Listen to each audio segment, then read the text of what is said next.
Hello, welcome back. Today I'm taking material from a bunch of different lectures in our notes. We'll be bouncing around a little bit in lectures 1 and 16 as I talk about efficacy of prime number generators, the way we've been building up the past week or so. And then I'm going to move ahead to lecture 27 to introduce continued fractions. This week we're going to be talking about approximation of real numbers. And then for our tutorial on Thursday, we'll be using continued fractions as a mathematical attack against RSA. So the main two ideas for this recording are just an intro to the prime number theorem. This is a theorem that tells us where prime numbers are, and I'm going to talk about how we can use it to estimate the work involved for finding some random prime number of a certain size. And then after that, I'm going to start talking about continued fraction approximation. So where I left off in my last lecture, we have had random number generators for a while now. We've got a couple different models for them.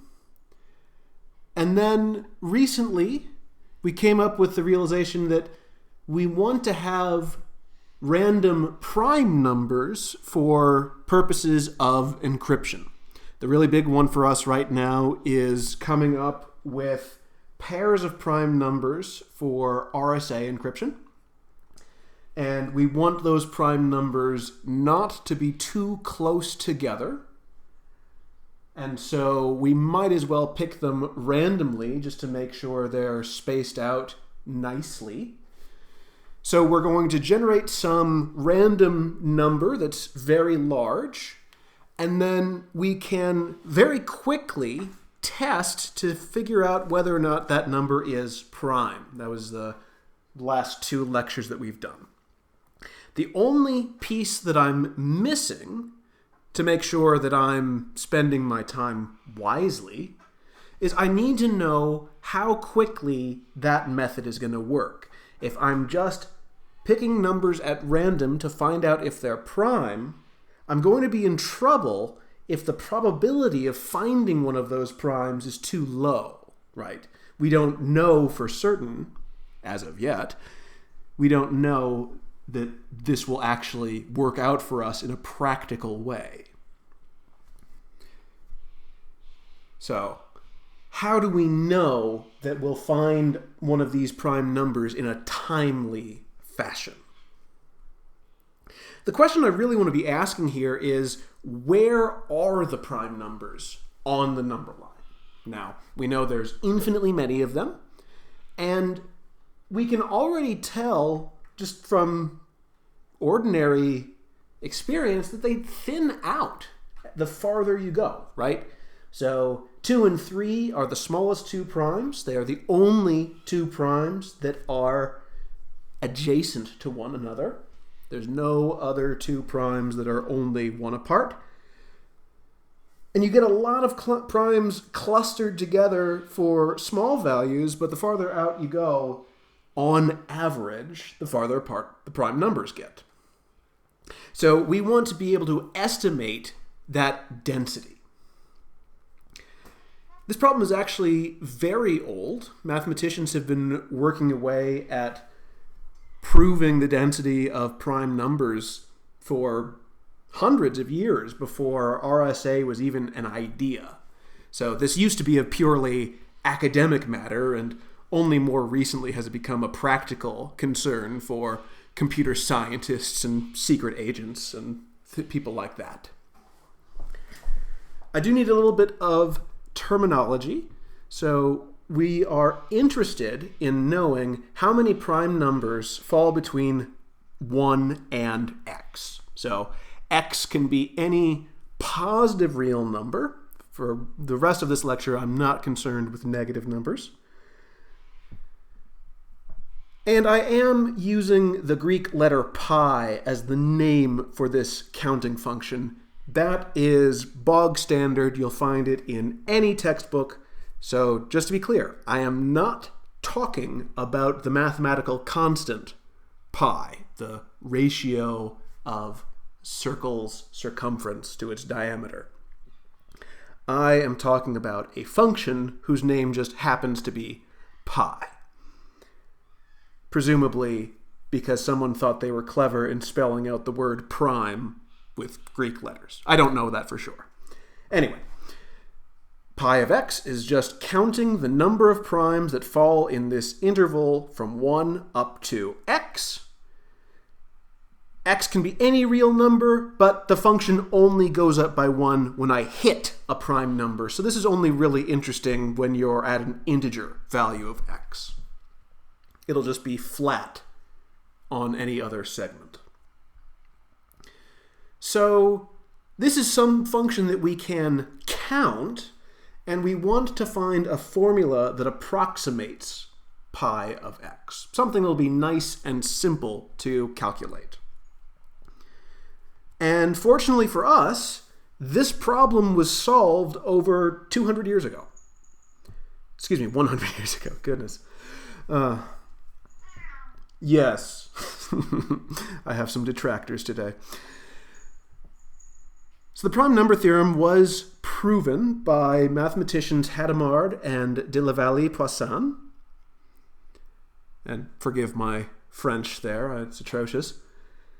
The theorem is that pi of x, the prime number counting function, divided by the fraction x on log x.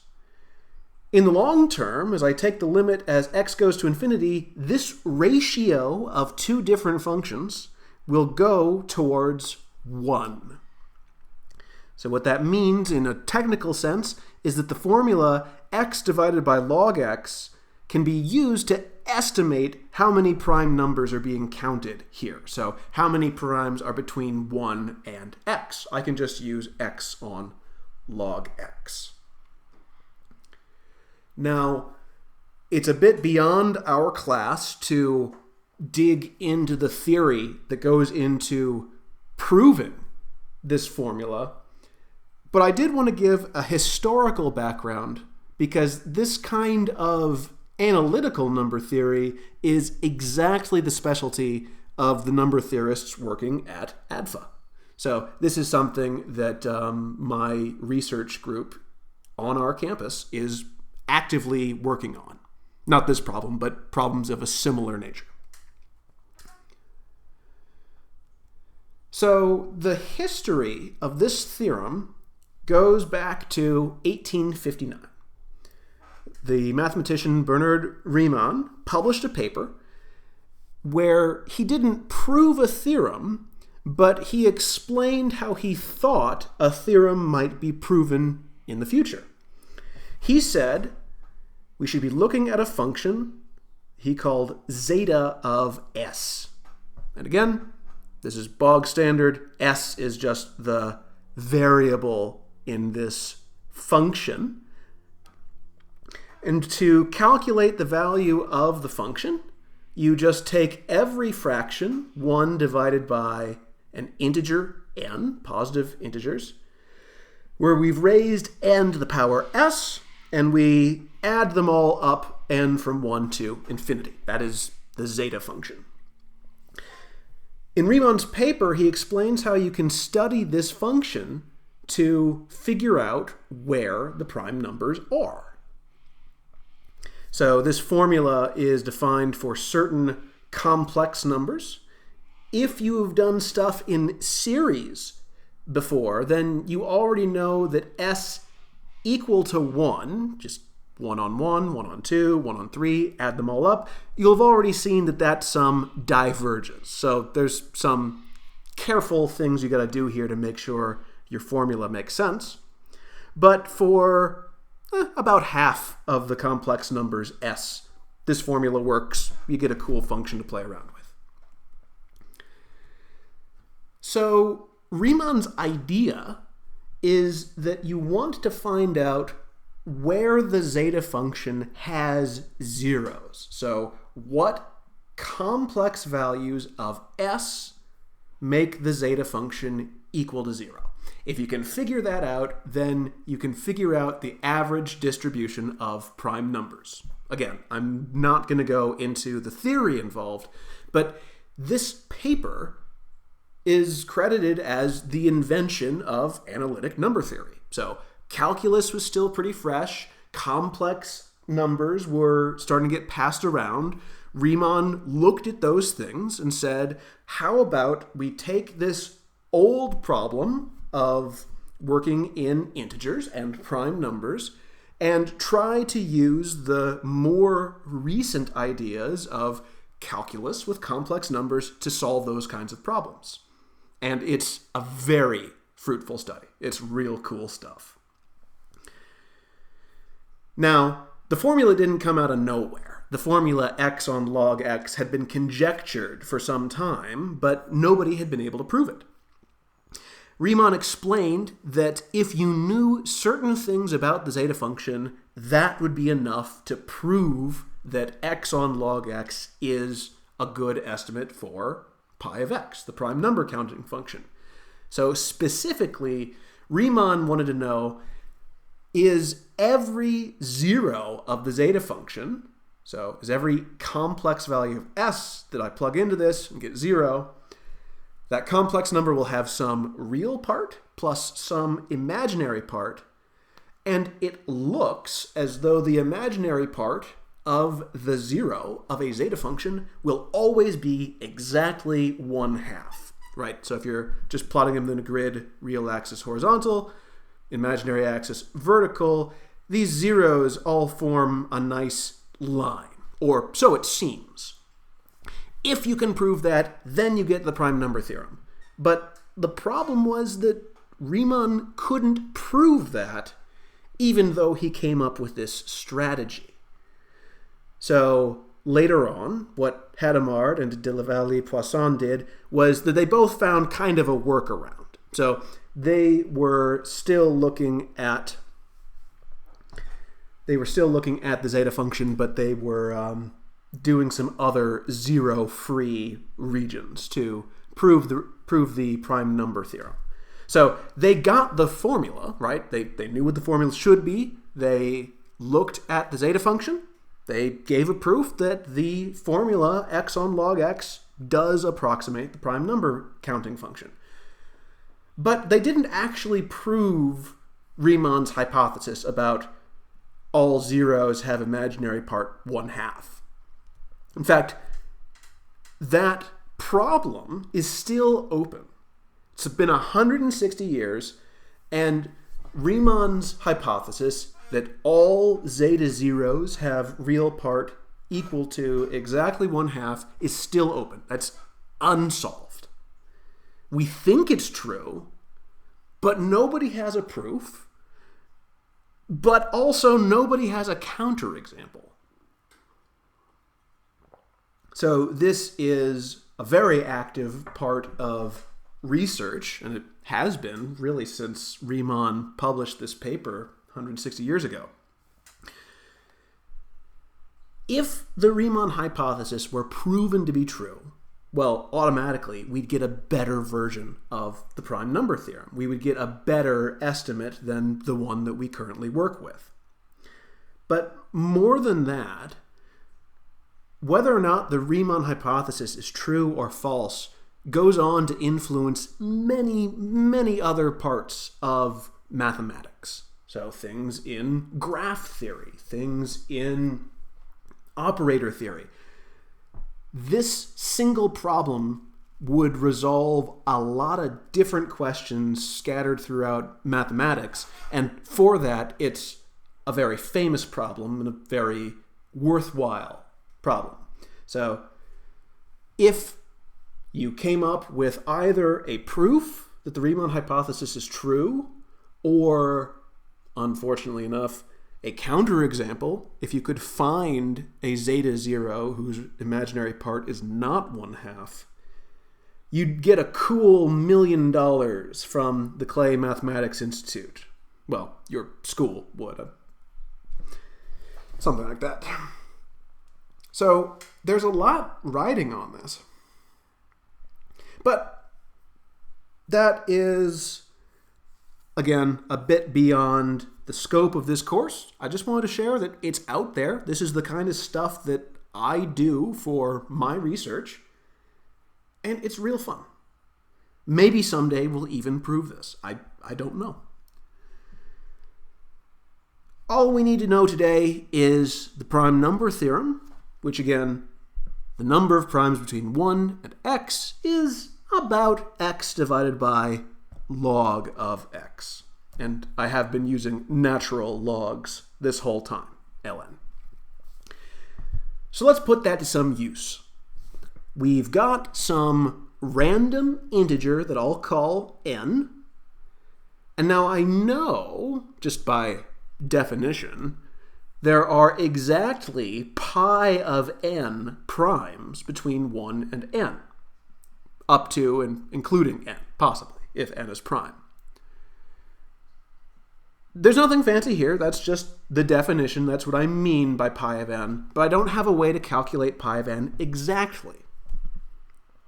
So I'm going to go to the prime number theorem, which tells me pi of n should be approximately n divided by log n. That's approximately how many primes are in this interval. And because of the way the prime number theorem is set up, this approximation works better for very large values of n because of the limiting behavior in the statement of the theorem. So if this is the number of primes in the interval, or roughly the number of primes in the interval, what's the chance that a random one of those numbers is prime? I just pluck something out of the interval. There are pi of n things that I want, but there's n of them that I'm picking from. So my probability should be this fraction, pi of n divided by n, right? Number of things I want divided by total number of things. That's the extent of probability theory that we're going to use in this course. Again, since I don't have an exact formula for pi of n, I'm going to substitute my approximation in. So I'll say that the probability is, it's about n divided by log of n divided by n. But I can just cancel and say the probability is going to be 1 on log n, right? So any number I pick out at random, it's got a 1 on log n chance of being prime. Now, I know I'm a little bit in the deep end here with regards to probability that an integer is prime. It's either prime or it's not.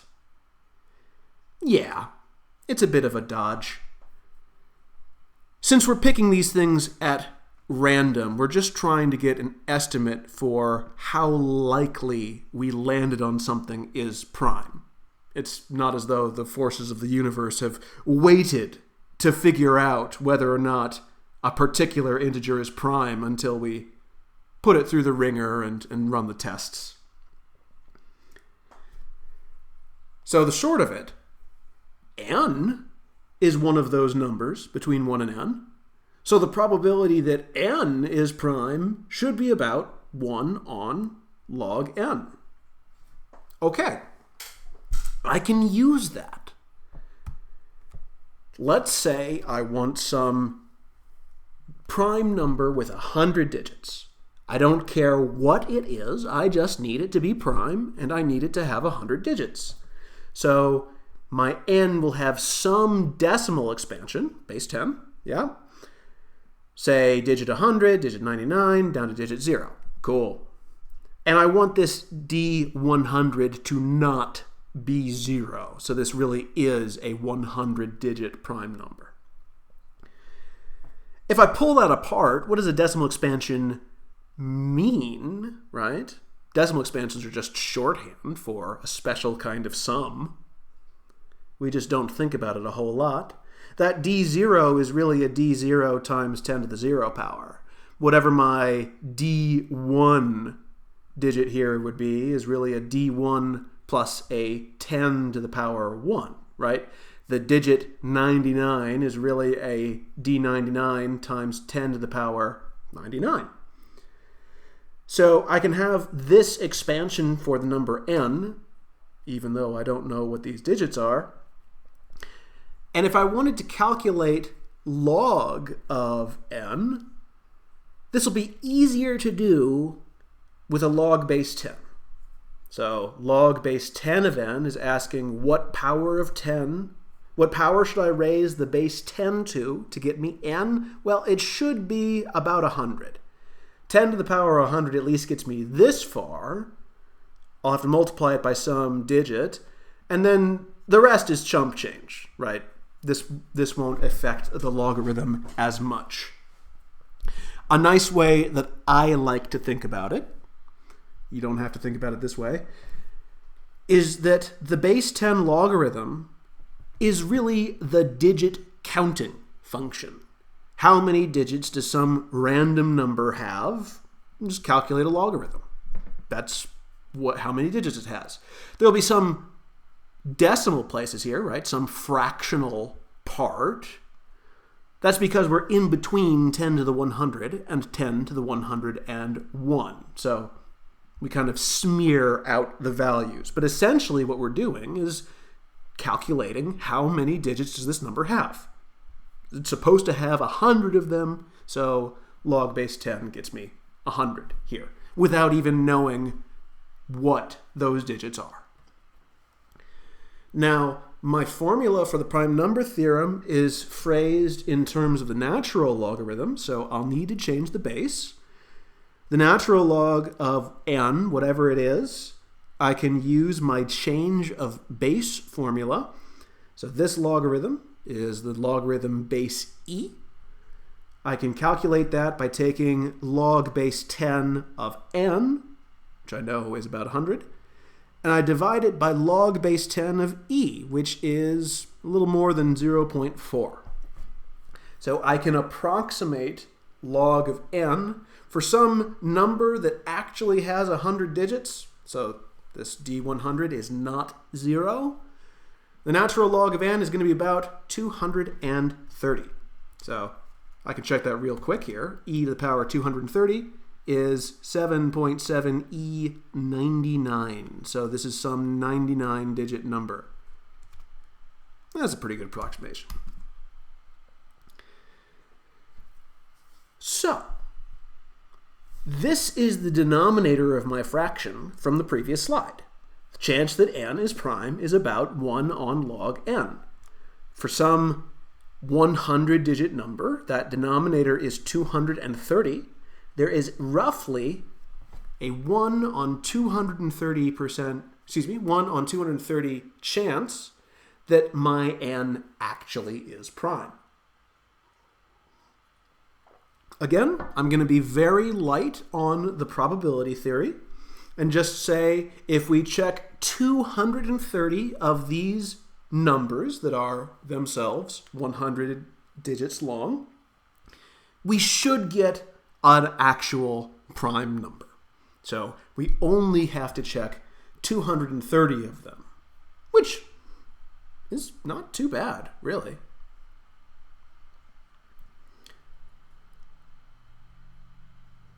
So let me generalize this, since we've done a concrete example. If I want a prime number with a certain amount of digits, I'll say k is how many digits I want.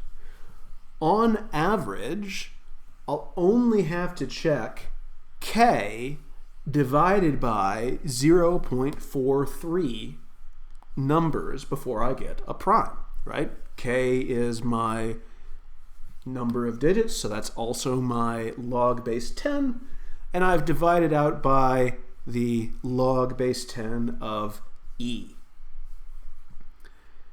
To get a sense of how big we're talking about, the current largest known prime is 2 to the power 82 million and change. Minus 1. So let me be clear that this is not a number you would be using for RSA. It's a bit too big to be calculating with. But the scope of this thing, this largest known prime number as of 2018, is 24.8 million digits long in base 10. It was found by one of those distributed computing projects, the Great Internet Mersenne Prime Search, and it was not generated randomly. To be a Mersenne prime means you've got a particular formula, you're a certain power of 2 minus 1. So, when we're trying to find large prime numbers, we're talking very, very large. And that is it for my random number generation. I'm going to pivot at this point to talking about approximation of real numbers. For all the preceding slides of this talk, the big takeaway is making sure that you know the formula for approximating pi of x, so that's just that x on log x you gotta memorize, and also understand how to use it for calculating those probabilities. So if I ask you, how many tries does it take to find a 500-digit prime number? I know the answer is 500 divided by 0.43. Those are the big takeaways from that stuff. Okay. With that aside, I'm going to start talking about real numbers. And I don't think I've actually said much about real numbers since the start of the class. So as my example, I'm going to pick pi, the actual constant pi, the good old 3.14159 and the rest. And thinking about the number pi, I want to better understand how to approximate real numbers. So a decimal expansion like this is only an approximation because I've left out digits after that last 5. People know them, but I just didn't write them here. I'm ultimately interested in this because there is an attack on the RSA encryption scheme using this kind of continued fractions that I'm going to define in the next 10 slides or so. But for right now, let's just focus on the problem of how do I approximate real numbers. So for context, let's take a nice small approximation of pi. I can say pi is about 3.14. And I'm going to unroll that decimal expansion. Since I'm looking to the right of the decimal place, I can say that this is really the fraction 314 divided by 100, right? That's all that a decimal approximation is telling me. So is that a good approximation or not? I've turned some irrational number into, well, it's close to this fraction. How good can that approximation be? So when I say that pi is approximately 3.14, I just truncated the decimal expansion right there. What I really mean is that pi is situated between two different rational numbers. So pi has got to be greater than or equal to 3.14 because those are the first 3 digits in the expansion. But pi also has to be less than 3.15, or else on my slide here it would have been pi is 3.15159. And that ain't the decimal expansion of pi. So with these 3 numerals with my 3 and my 1 and my 4, that's enough information to tell me the value of pi up to 1/100th. I can look at my decimal approximation, and just based on how long that decimal approximation is, tells me how far off the true value of pi is from the approximation that I've chosen. So if I go back again, how close is this approximation? Well, it's correct to the tens, the hundreds, the thousands, the 10,000s, the 100,000s, the millions, and so on. But for my smaller approximation, this is correct up to 1/100th.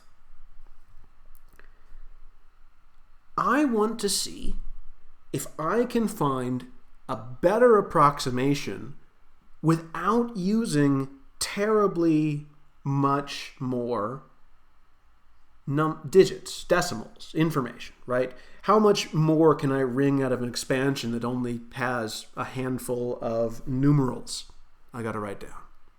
I can always get a decimal expansion as close as I want, but those things get so long after a while. So here's another estimate for pi. It's another fraction. My fraction on the previous slide was 314 on 100.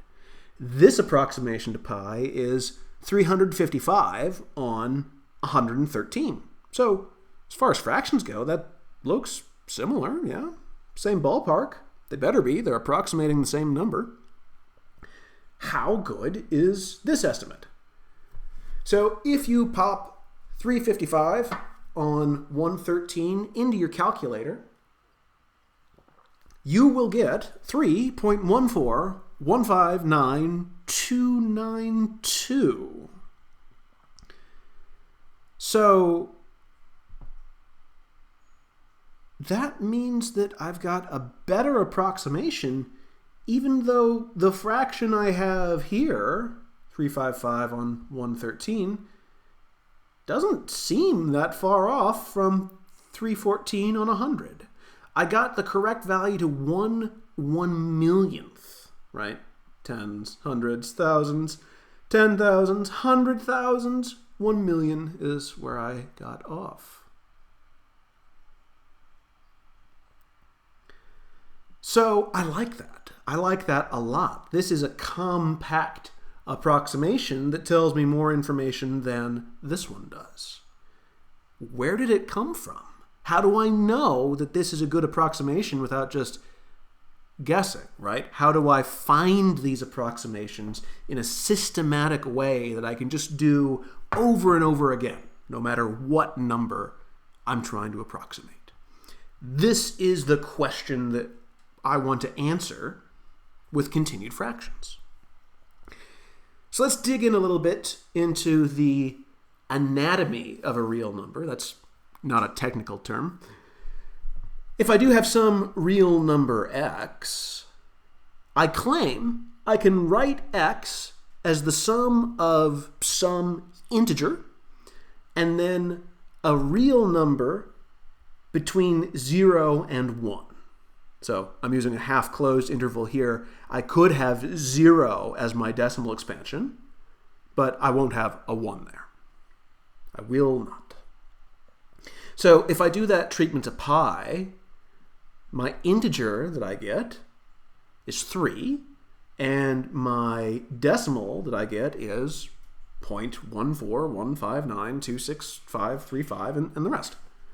So I would call this the integer part of pi is the 3, and the fractional part of pi.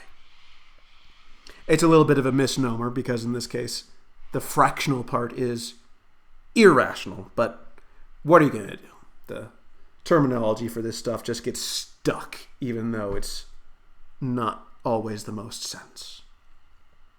So the integer part I like. I've been working with integers for 6 weeks now. I know how to work with integers. It's this fractional part that gives me trouble. My integer part, no matter what it is, I know only has finitely many digits I got to worry about. The fractional parts, particularly if I'm looking at an irrational number, the fractional part has infinitely many digits. That's a lot I got to keep track of. And I don't like that. How can I make this fractional part more easy to manage? And double aside here, if you've seen what we've been doing with integers mod n, right? Take any two numbers and just shave off a multiple of n. You can have yourself a think about what the real numbers are. Mod the integers z, what kind of algebraic system that would be. Like, this is way outside of the course material, but if you like to think about this stuff, this is a pretty cool algebraic system that we're kinda using here, just kinda. Okay, right. So we have split off a real number x into its integer part, which is just everything that comes left of the decimal point, and the fractional part. We like the integer part. We want the fractional part to be easier to work with. So what I'm going to do is I'm going to subtract off the integer part, and I'm going to write that down somewhere for later. We'll get back to it in a couple slides. All I've got left over is that troublesome fractional part.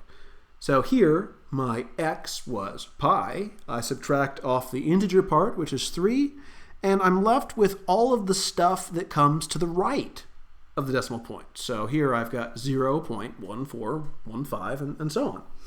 So I'll pick my y to be the fractional part of x. So in this case, it's some irrational number. I know for certain that this y has to be between 0 and 1. It'll never be equal to 1, but it could be equal to 0.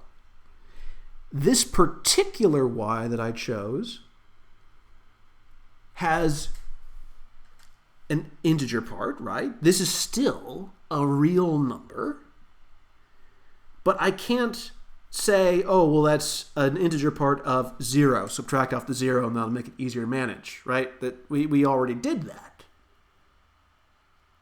Are we done here? Huh? Well, no. There's a little bit more we can do. We only care about the approximation because my y is not 0. If I had some real number whose fractional part is 0, that means that x is, some integer part and a decimal point and a fractional part that is all zeros past the decimal point. All zeros. That means that x is just an integer. So I wouldn't even need to bother approximating. I could just say, oh, x is an integer. We're done. So, for example, my y here is definitely not 0.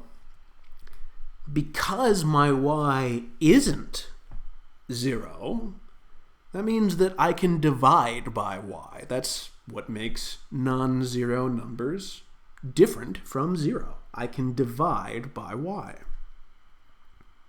Well, that's cool. 1 divided by y is going to be a positive real number. I can do a little bit better than that. Since I know that my y is strictly less than 1, that means that 1 divided by y has to be strictly greater than 1. So 1 has some integer part, right? But that integer part will not be 0. It will be larger than 0. So I can continue my little game. I'll say I've taken this fractional part. I will calculate its reciprocal. I'll just do 1 divided by the fractional part. And for this fractional part, I get 7.06 and then some decimals after that. So I've got an integer part 7. I've got a fractional part 0.06, and so on. So I can totally subtract off that 7, write it down for later. And I can just keep doing that as long as I don't have a 0 as my fractional part. Okay, so at this point, I gotta tell you what we're doing with these numbers. So I wrote down a 3 because that's the integer part of pi. I wrote down a 7 because that's the integer part of the reciprocal of the fractional part of pi. Gosh, that's a mouthful. How do I put them together? What am I looking for? I'm going to use the formula 3 plus 1 on 7. It's a fraction. It's the sum of two rational numbers.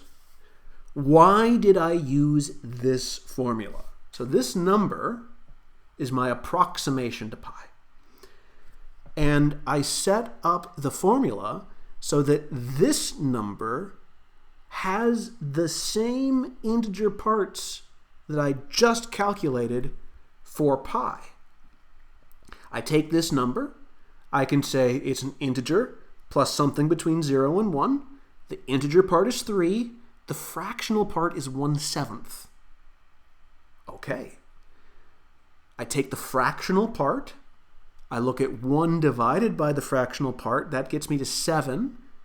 The integer part of 7 is 7. The fractional part of 7 is 0. So this formula that I cooked up answers my tests from the previous slides with the same results as pi. I picked this formula so that it looks the same as pi for all the calculations I've been doing on the past couple slides. And I claim that that is a good thing for building up approximations. So here, if I actually calculated a decimal expansion, 3 plus 1/7 is 3.144278. That's not too shabby. That's still in the same ballpark as just saying pi is 3.14. But this fraction would be 22/7 if I simplified it. That's a lot smaller denominator than 314/100. We'll keep that in mind for next lecture. Let's keep going. I left off looking at this number, the reciprocal of 0.14159. That was 7.06 and the rest. The next iteration is going to be 1 on this, which is about 15.99. I forgot to leave the breadcrumbs there. I'll have to put them in when I upload the slides. How do I fit a 15 into this formula? So I've calculated one more reciprocal, one more integer part. I want to put a 15 into my approximation in a place where my approximation will answer the same tests the same way as pi would. So the formula that I get for my approximation looks like this. I have 3 plus a fraction.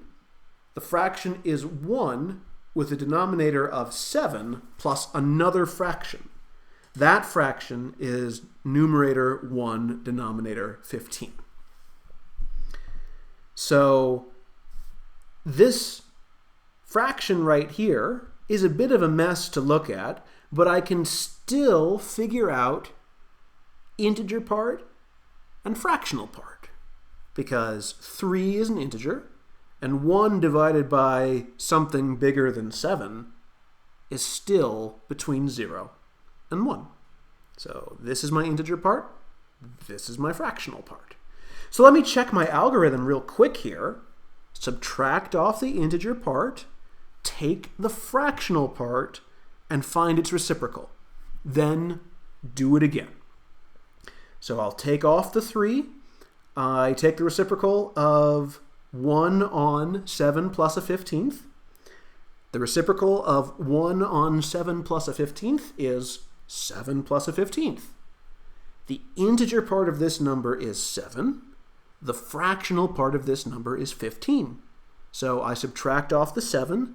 I take the reciprocal of 1/15. The reciprocal of that is 15.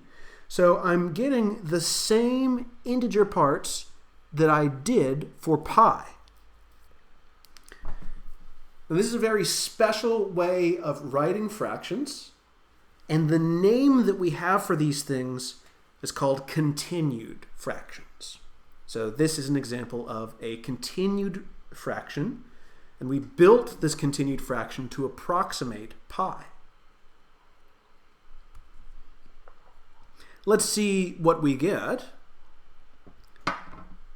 Nobody actually keeps these as continued fractions when they're calculating stuff.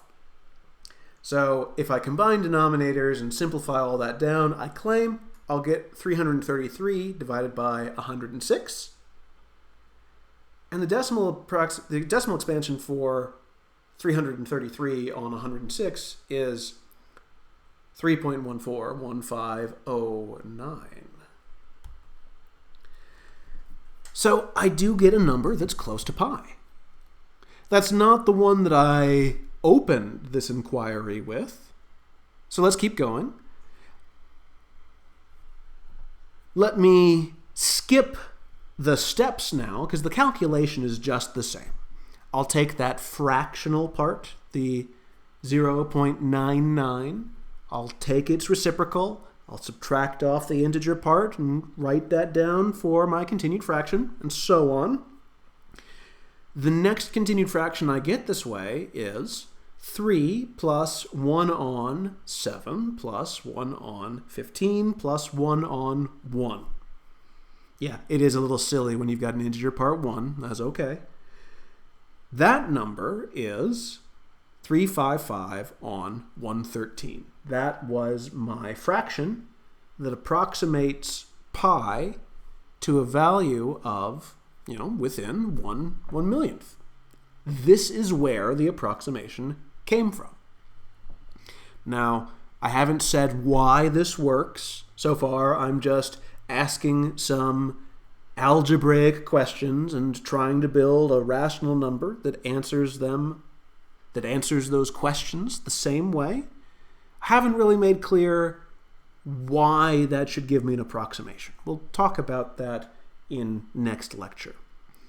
Before I close, I want to talk about how could this formula go wrong.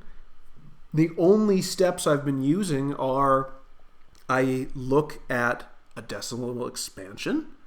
I have an integer part and a fractional part. That should always work. I take that fractional part and I divide by it. So I could potentially get in trouble if I have a 0 for my fractional part. Let's say at step number k, whatever integer k is. So if I did that, my continued fraction would look something like an a0 is my first integer part, plus a 1 on a1, plus an a2, a1 on a2, plus a 1 on a3, plus a 1 on a4, and so on. And then finally, at some step, I get to integer part a sub k, fractional part exactly 0. And that's the point at which I have to stop. I cannot divide by 0, so I cannot find a reciprocal. I cannot find an integer part of the reciprocal. I'm done. But that's actually okay, because we only got to y from just subtraction and division. So I could reverse engineer this, and that actually tells me that x is exactly this continued fraction. So if I ever hit exactly 0 as my fractional part, then x is a rational number, and x is just equal to y. This is a perfectly fine way to write down a number. We can simplify it and make it easier to work with, but it'll just be some fraction. The short of it, We're nearly at the end of the lecture now. The short of it is that this algorithm to calculate the continued fraction of a real number x does not terminate for irrational numbers, right? So if it does stop, x was a rational number the whole time along. And not only that, when my algorithm stops, it tells me a formula for exactly x. Is that a big deal? I found the formula for a rational number? Well, it could be a big deal if you only had x as a decimal expansion, right? Let's say x is just some random, x is 213.0509632574. Just keep going. How can I find out whether or not x is actually a rational number or an irrational number? I can use this. Okay, yeah, I'm missing some details there. I'll talk about that explicitly in our next lecture. How to take a decimal expansion and try to figure out whether or not it's actually an integer. Or, excuse me, that's too far ahead. Take a decimal expansion and try to calculate exactly when it is a fraction. And if it's not a fraction, then can I find a very efficient approximation of it? Okay, I had fun recording this, getting to dabble in some cool stuff for me. I hope that you're enjoying these lectures. In terms of assessment, for right now, just be aware that continued fractions are a thing, and understand how to calculate them from repeating the algorithm with fractional part reciprocal, and so on. We will come back on Thursday to talk about why continued fractions make good approximations, and start to think about how we can use them for detecting rational numbers. Ultimately, the ability to detect rational numbers is going to give us a new attack on RSA encryption, which will be Thursday's tutorial. As always, thanks for being here.